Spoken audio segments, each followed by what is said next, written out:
So here we are again. Before our keyboard warriors put on their angry pants, we're not going to discuss the financial side of the pay offer here. Nor are we going to tell you if we think it's a good deal or not. And we're certainly not going to tell you which way to vote. But what if the details of the pay offer aren't the things which worry teachers? We think that the real issues are ones of trust, temptation and trajectory. And we think these are three elements which you should consider when making your own decision. Let's deal with trust first. This time last year, there was a comprehensive pay deal struck between teachers and management. It was extraordinary in scope and financially bigger than anything any other public sector servants won. Central to this offer was a new Workload agreement, TNC 2024/2. Among rafts of other benefits, this promised teachers a reasonable and equitable workload. And entitled teachers to workloads which can normally be completed during their school working hours. It gave us the hope that when ASOSA ended, our workload would be sustainable, achievable and healthy. But come September, for many teachers and for many reasons, the promises in TNC 2024/2 weren't realised in their schools and workload exploded as a result. I am shocked! Shocked! Well, not that shocked. The simple fact is, TNC 2024/2 should have transformed our working lives, but in 40 of my schools, it didn't make it past the principal's inbox. We have to be fair though, this isn't directly the fault of the people on the TNC who signed off on the workload agreement. No, the fault lies with those schools that didn't bother implementing it for their teachers. But whatever the reasons, trust in the word of management seems very low right now. This was compounded in January and February, where some poor wording, bad comms, including some from ourselves, spread distrust even further. The result was a resounding vote from teachers to reject the pay offer. Now we're here again, looking at another set of promises and being asked to trust in management once again. So that's the backstory to where we are this week. The first question you need to ask yourself is, do you trust management this time round? Ex-actor President Ronald Reagan had a famous saying about dealing with the USSR in negotiations. He said, trust, but verify. Thanks to the work of the NITC, the management side have now given us a laundry list of things they're promising to implement this coming year. And as of Friday, each of these is now openly time-bound. For example, looking at point 21 about controlled assessments. If this pay deal is accepted, then a resolution to the workload associated with controlled assessments should be well in progress by the end of June. If it's not, then the deal has been reneged on, and unions can act to hold management to their promises. But remember, controlled assessments are still under the auspices of the provisions in TNC 2024/2. So you've already got a mechanism to ask for more time to do these if you need it. There are a stack of positive things in this offer which are time-bound to the end of June, or the end of September, and as each deadline is reached, your representatives will be in a position to say, "Time's up. Where's this thing you promised?" Now, some of the things are in longer time frames and some are vague, which of course looks like squirrely language. But in essence, they're asking us to trust them, and they've provided a transparent timescale to hold them to account if they fail to do what they promise. Crucially, if one of these things falls over, the unions could then take action over a specific workload issue. This would be far superior, as having workload tagged onto the back of a financial pay deal makes finding resolutions so much harder. Look, a pay dispute should be simple. Unions want X money. Please, sir, I want some more. Management offer Y money. And there's a bit of a Barney for a few months until all sides eventually agree on a compromise figure and teachers vote to accept it or to reject it. But workload is a nightmare.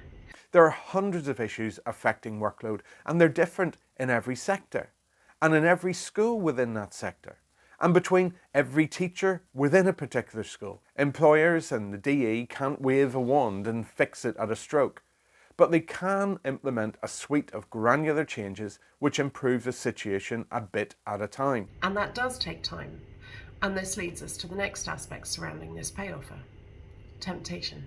ASOS is tempting because it fixes many workload issues, albeit temporarily, immediately. It's meant to be a mechanism of industrial dispute, but instead it's become a go-to tool for teachers to find relief from intolerable and unachievable workloads. Much as teachers need to unpick why ASOS is so tempting, management side need to understand why too. We've made no secret of the fact that Think1265 aren't fans of ASOS, and the reason is simple. It's a sticking plaster over a stab wound, and at some point we need to address the thing doing the stabbing. Now don't get me wrong, I love the reduction in pointless meetings and tracking, and being able to do PPA at a place of my choosing. But I want that to be normal, not something that only happens during a trade dispute. Central to the recent negotiations has been Mr. Given's desire for a period of industrial peace, free from ASOS. Understanding why teachers reach for ASOS and how implementing TNC 24/2 in every school tomorrow would make ASOS less tempting is key to achieving that industrial peace. If this pay award is accepted, then there'll be a joint statement from TNC about it.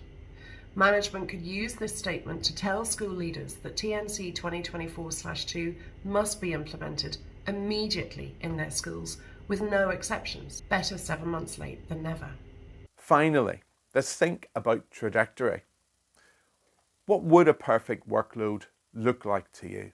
For me, I guess it's having the time to do my job to a consistently good standard without the time I need to plan and tweak lessons being eroded by all those other demands.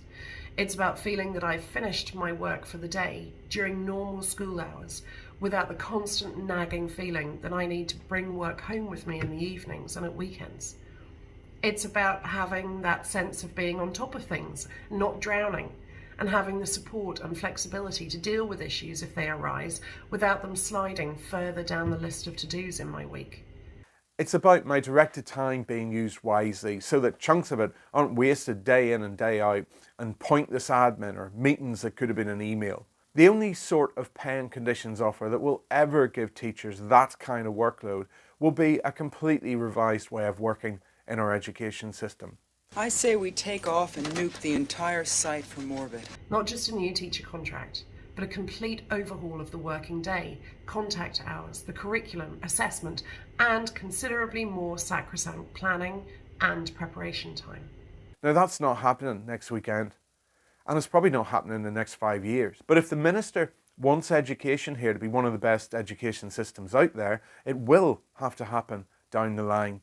Last year's workload agreement wasn't perfect, but it was much better than what we had.